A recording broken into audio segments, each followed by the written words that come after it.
ಒಂದು ಚಿಕ್ಕ ನ್ಯಾಪ್, ಚಿಕ್ಕ ನಿದ್ರೆಯಿಂದ ಒಬ್ಬರಿಗೆ $15,000 ಸಿಕ್ಕಿದೆ. ಅದು ಹೇಗೆ ಅಂತ ನೋಡೋಣ. ಸ್ಪಿಟ್ಸ್ಬರ್ಗ್ ಅಲ್ಲಿರೋ ಜೋನ್ಸ್ ಆ್ಯಂಡ್ ಲಾಫ್ಲಿನ್ ಸ್ಟೀಲ್ ಕಾರ್ಪೊರೇಷನಲ್ಲಿ ರೇ ಹ್ಯಾಮ್ಸ್ಟ್ರಾಂಗ್ ಅನ್ನೋರು ಕೆಲಸ ಮಾಡ್ತಿದ್ರು. ಅವರು ಕೆಲಸ ಮಾಡ್ತಿದ್ದ ಟೈಮಲ್ಲಿ ಬಾರ್ ಮಿಲ್ ಇನ್ಸ್ಟಾಲ್ ಮಾಡಿದ್ರು. ಅಂದರೆ ಸ್ಟೀಲ್ ರಾಡ್ಸ್ನ ಸ್ಟ್ರೈಟಾಗಿ ಕೂಲಿಂಗ್ ಬಡ್ಸ್ಗೆ ಡೆಲಿವರ್ ಮಾಡೋ ಬಾರ್ ಮಿಲ್ನ ಇನ್ಸ್ಟಾಲ್ ಮಾಡಿದರು. ಆದರೆ ಆ ಬಾರ್ ಮಿಲ್ ವರ್ಕ್ ಆಗಿಲ್ಲ. ಯಾವುದೋ ಒಂದು ಸ್ವಿಚ್ನ ತಪ್ಪಾಗಿ ಫಿಕ್ಸ್ ಮಾಡಿದರು. ಅದನ್ನ ಸರಿಯಾಗಿ ಫಿಕ್ಸ್ ಮಾಡೋಕ್ಕೆ 12 ಟೈಮ್ಸ್ ಅವರು ಟ್ರೈ ಮಾಡಿದ್ದಾರೆ, ಆದರೂ ಅದು ವರ್ಕ್ ಆಗಲಿಲ್ಲ. ಸೊ ಹಾಗೆ ಟ್ರೈ ಮಾಡಿ ಮಧ್ಯಾಹ್ನ ಆಗೋಯ್ತು. ಹ್ಯಾಮರ್ಸ್ಟ್ರಾಮ್ ಏನು ಮಾಡಿದ್ರು ಅಂದರೆ ಆ ಪ್ರಾಬ್ಲಮ್ನ ಬಗ್ಗೆನೇ ಥಿಂಕ್ ಮಾಡಿಕೊಂಡು ಇದಕ್ಕೆ ಒಂದು ಹೊಸ ಡಿಸೈನ್ ಸಿಕ್ಕಿದ್ರೆ ಈ ಸ್ವಿಚ್ನ ನಾವು ಕರೆಕ್ಟಾಗಿ ಫಿಕ್ಸ್ ಮಾಡಿಬಿಡ್ಬೋದು ಅಂತ ಥಿಂಕ್ ಮಾಡಿಕೊಂಡ್ರೆ ಅವರು ಮಲಗ್ತಿದ್ದಾರೆ. ಅದೊಂದು ನ್ಯಾಪ್ ಅಷ್ಟೇ. ಅದರಲ್ಲೂ ಅವ್ರಿಗೆ ಡ್ರೀಮ್ ಬಂದಿದೆ.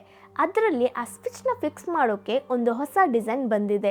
ತಕ್ಷಣ ನಿದ್ರೆಯಿಂದ ಎದ್ದು ಅವರು ಕನಸಲ್ಲಿ ನೋಡಿರೋ ಬೇರೆ ಡಿಸೈನ್ನ ಬೇಗ ಪೇಪರ್ನ ಮೇಲೆ ಡ್ರಾ ಮಾಡಿದ್ದಾರೆ. ಆ ಡಿಸೈನ್ಗೆ ತಕ್ಕಂತೆ ಆ ಸ್ವಿಚ್ನ ಫಿಕ್ಸ್ ಮಾಡೋಕ್ಕೆ ಟ್ರೈ ಮಾಡಿದ್ದಾರೆ. ಅದು ಫಿಕ್ಸ್ ಆಯಿತು ಆ್ಯಂಡ್ ಕೆಲಸ ಮಾಡೋಕ್ಕೆ ಶುರು ಆಯಿತು. ಆ ಕೂಲಿಂಗ್ ಬಡ್ಸ್ಗೆ ಬಾರ್ ಮಿಲ್ ಸ್ಟ್ರೈಟಾಗಿ ಡೆಲಿವರ್ ಮಾಡೋಕ್ಕೆ ಶುರು ಮಾಡ್ತು. ಸೊ ಈ ರೀತಿ ಒಂದು ಹೊಸ ಡಿಸೈನ್ನ ಕೊಟ್ಟಿರೋದ್ರಿಂದ ಹ್ಯಾಮರ್ಸ್ಟ್ರಾಮ್ಗೆ ಅವರ ಕಂಪನಿ $15,000 ಅವಾರ್ಡ್ ಕೊಟ್ಟರು.